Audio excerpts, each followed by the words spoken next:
Olá, vou falar um pouco mais sobre a possibilidade de abordagem conservadora da NIC2, atualizando uma aula de 2021 que teve mais de 1.600 visualizações aqui no YouTube.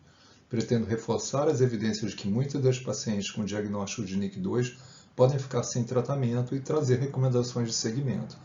Essa apresentação foi preparada para um curso pré-congresso brasileiro de câncer na mulher em 4 de julho de 2024, no Rio de Janeiro. Para começar, gostaria de reforçar a reflexão que a professora Margaret Cruikshank, do Reino Unido, fez no editorial do British Medical Journal em 2018, no qual apresentava uma meta-análise de Carolina Tainio, da Finlândia, no qual nos lembra que, assim como o rastreamento evoluiu ao longo do tempo, isso também ocorreu com o nosso conhecimento sobre o curso clínico da doença cervical. E com esse conhecimento, novas abordagens podem ser incorporadas para reduzir riscos e prejuízos desnecessários para as mulheres.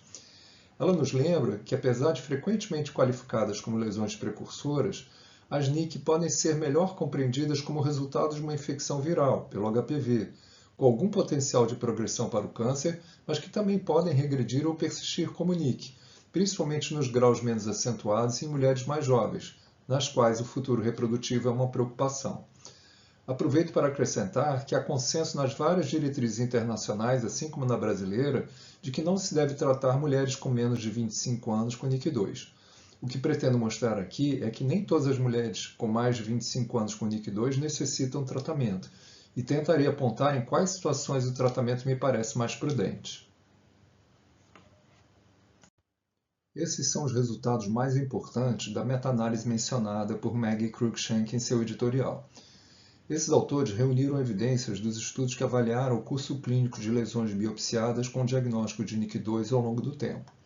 Os estudos incluídos apresentam várias limitações, mas essa meta-análise é o que temos de melhor e mais consistente até o momento para avaliar essa questão. Os autores mostram que cerca de 50% das mulheres com NIC2 tiveram regressão no segmento até 24 meses. Esses desfechos foram mais favoráveis em mulheres até 30 anos, com 60% de regressão durante o segmento de 24 meses. Essas evidências reforçam a discussão sobre a natureza da NIC2 em termos de risco de progressão para o câncer e a necessidade de tratamento imediato. Aqui eu trago para reflexão o objetivo de tratarmos as lesões chamadas de precursoras. Quando pensamos nisso, o que nos vem à mente é tratarmos essas mulheres para evitar que a lesão progrida até o câncer. Ora, sabemos que essas lesões podem levar anos para evoluir se deixadas sem tratamento. Por esse motivo, não tratamos as gestantes e aguardamos para tratá-las somente após o parto.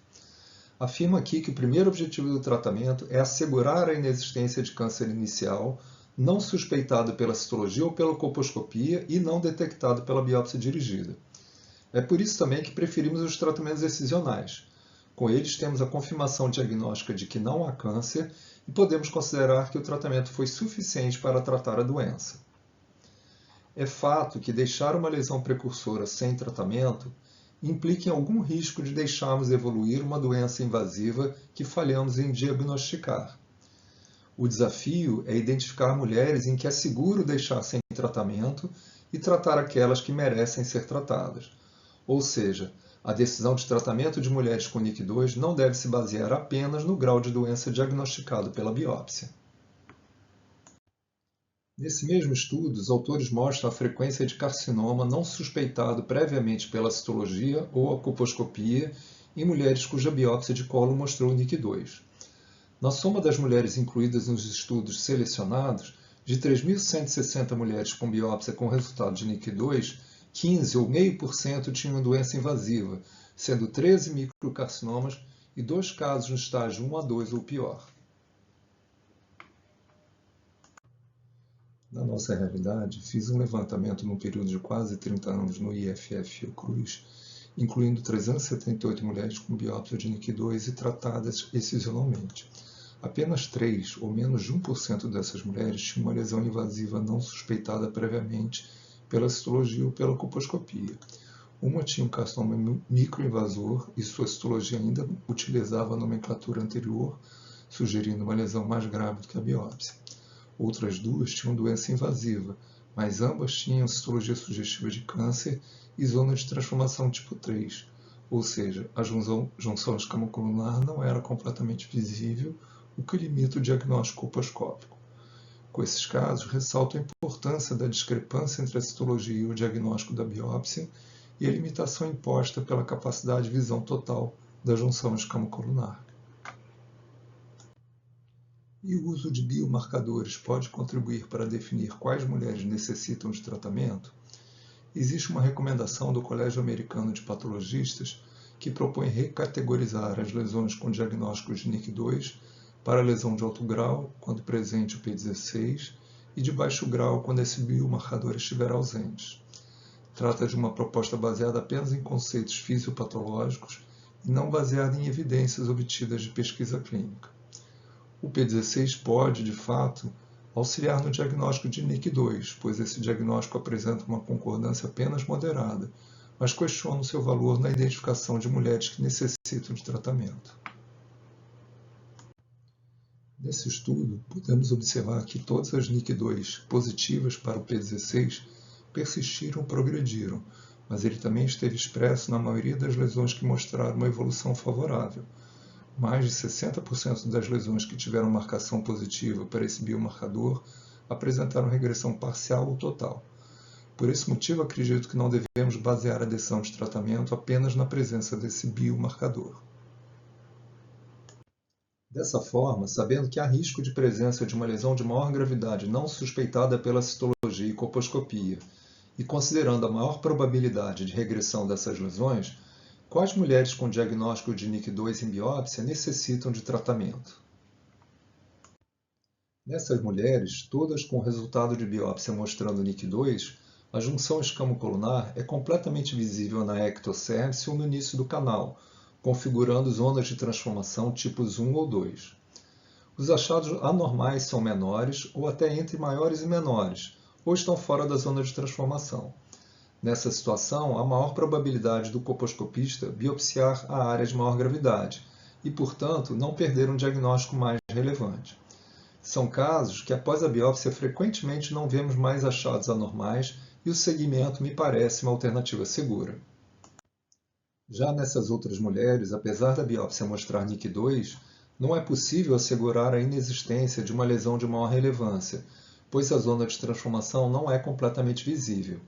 Nesses casos, a junção escamocolunar está inacessível ao colposcopista, configurando a zona de transformação tipo 3. Nessa situação, me parece mais seguro o tratamento excisional para assegurar a ausência de doença mais grave no interior do canal endocervical. Nesses casos, como todos apresentam zona de transformação tipo 3, a excisão tipo 3, uma conização, é a mais adequada.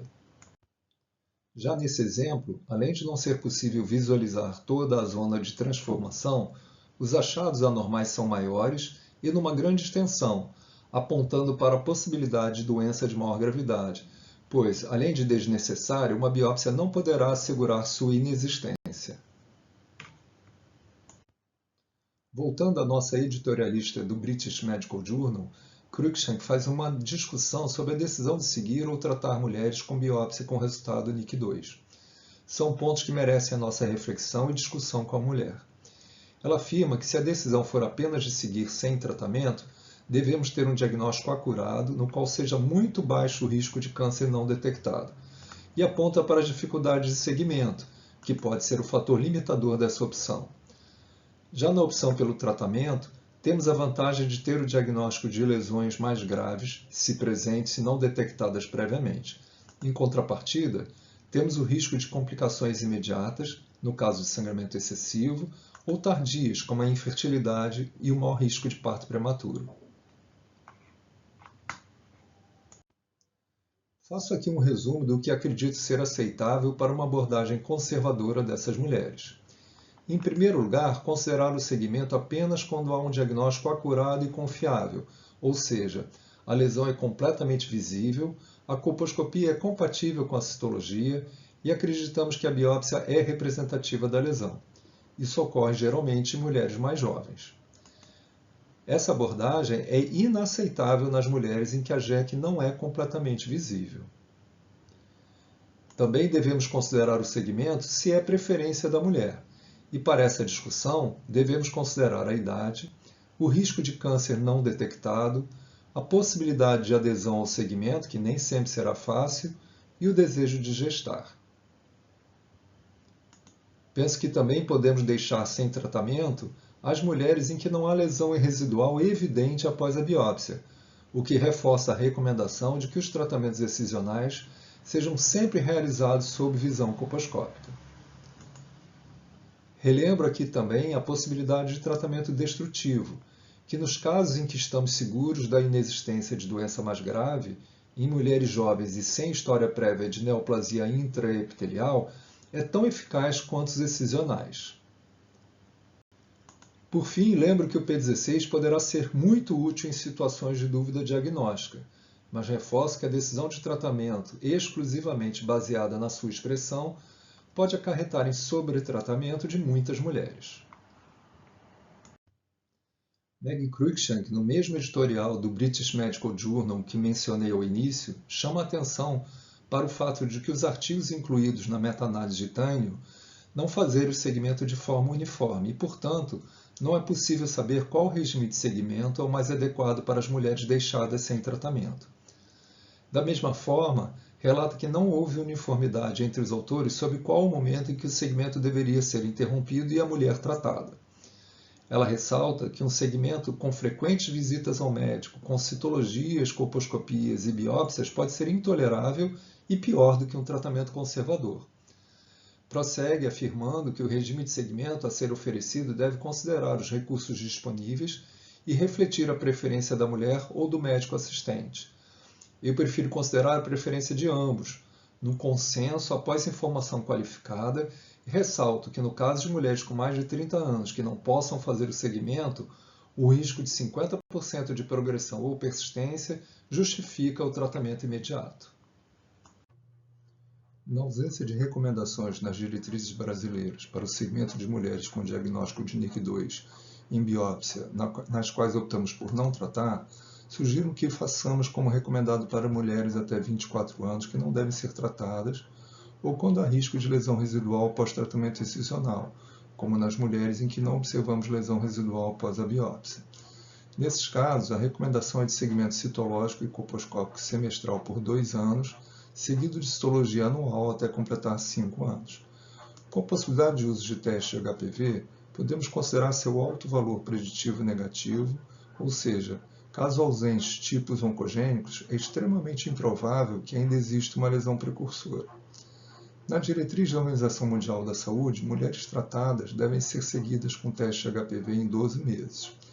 Na discussão das diretrizes brasileiras, recomendamos um teste de HPV em 6 e em 12 meses, mas esse ponto voltará à discussão para a atualização dessas diretrizes que está em curso em função da incorporação dos testes de HPV no SUS.